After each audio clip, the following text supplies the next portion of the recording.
Eli एक गरीब मछुआरा था। वह एक छोटे से गांव में रहता था। हर सुबह वह अपनी नाव लेकर समुद्र में जाता था।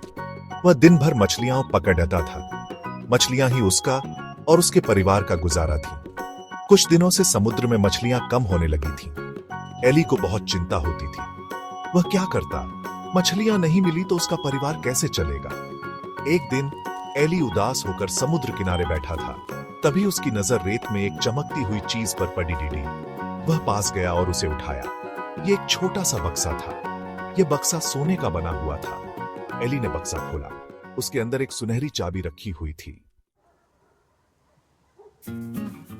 एली को समझ नहीं आ रहा था कि यह चाबी किसकी है। वह चाबी लेकर अपने गांव वापस आ गया। उसने अपने दोस्तों को चाबी दिखाई। सब लोग हैरान थे। किसी को नहीं पता था कि यह चाबी किसकी है। गांव के बाहर एक पुरानी गुफा थी। लोगों का कहना था कि यह गुफा शापित है।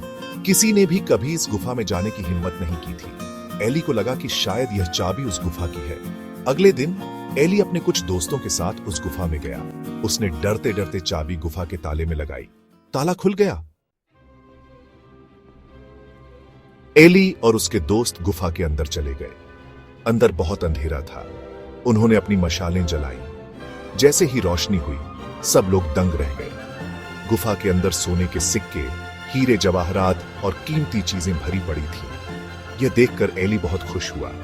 उसने सोचा कि अब उसके गांव की किस्मत बदल जाएगी। एली और उसके दोस्तों ने मिलकर सारा खजाना गांव ले आए। उन्होंने यह खजाना गांव वालों में बांट दिया।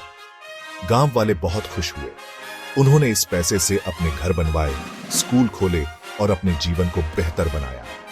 एली को अपनी नेक सोच पर गर्व था। उसने कभी नहीं सोचा था कि वह इतना बड़ा काम कर पाएगा। उसे उस सुनहरे बक्से की याद आई। उस बक्से ने उसके गांव को एक नई जिंदगी दी थी।